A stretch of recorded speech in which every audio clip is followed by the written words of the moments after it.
everyone, it's Bianca Cordero, registered dietitian and sports nutritionist from Mindset First.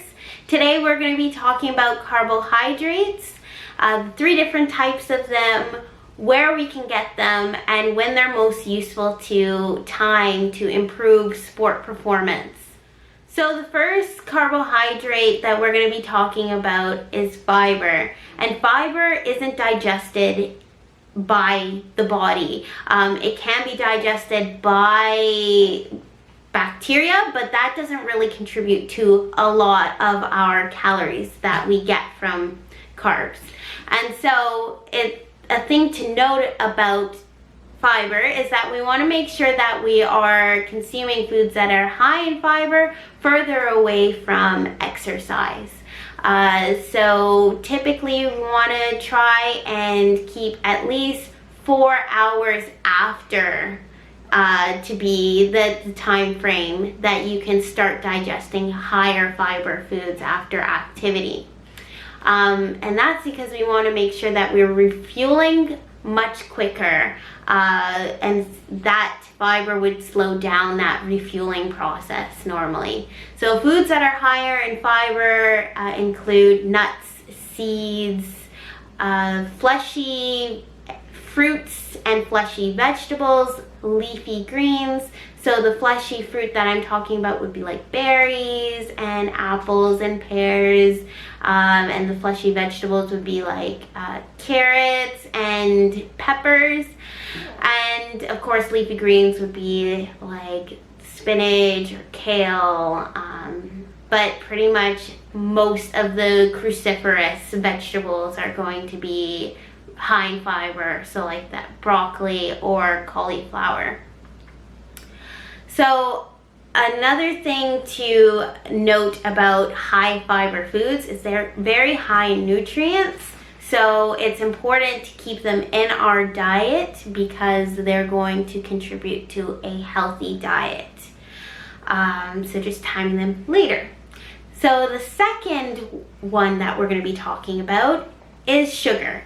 And sugar sometimes gets a bad rep for being unhealthy, but sugar can be very helpful for sport. And we can get sugars from multiple different places. Some are going to be higher in nutrients, so a little bit more beneficial. Others are going to be more of the foods that we typically go to just enjoy.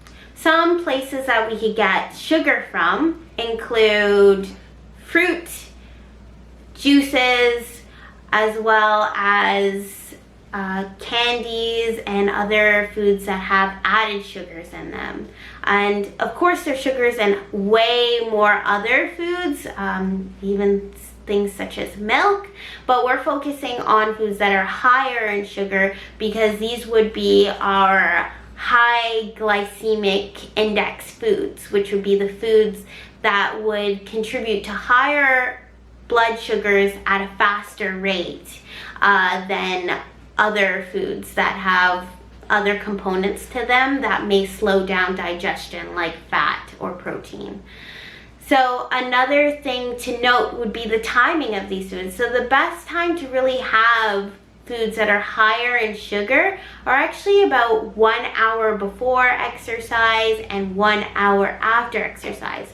And this is kind of like a simple recommendation that I can give so that you can fuel activity, so have enough energy during your activity because you're going to have that energy quickly available in the bloodstream in the form of sugar, and also so that we can refuel very quickly and have more energy for the rest of our day and also for subsequent activity by again getting that sugar quickly into the bloodstream for our muscles to take up quickly and use for important processes such as building muscle, but also building up our body stores of sugar, which are called glycogen.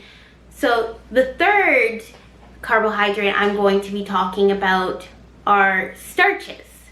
And starches are more complex form of sugar. So there are the small sugars that are all gathered into one large complex form.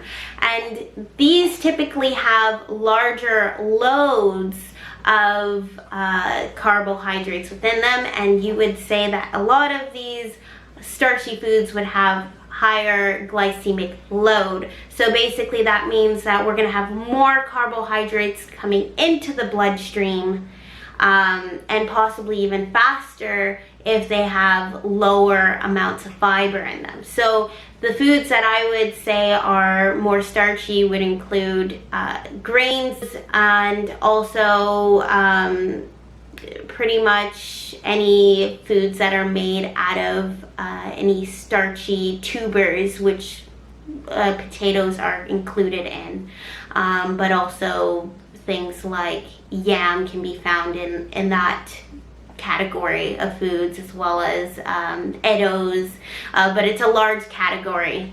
And so these things are similar to sugary foods in the fact that we want to have them closer to our activity, so about 1 hour before and 1 hour after, because it's going to help, again, give us energy during our exercise, and also make sure that we have energy for after our exercise, so that we're refueling and we're not feeling sluggish throughout the whole day after. So pretty much every carbohydrate is a good carbohydrate. It's just making sure that we're getting them from nutrient-dense foods that are going to provide us with more vitamins and more minerals, and that's what's really going to contribute to good health, but also good athletic performance when you put it together with proper timing of carbohydrates. Well, if you have any questions, please leave them in the comments below. All right, thank you so much. Bye.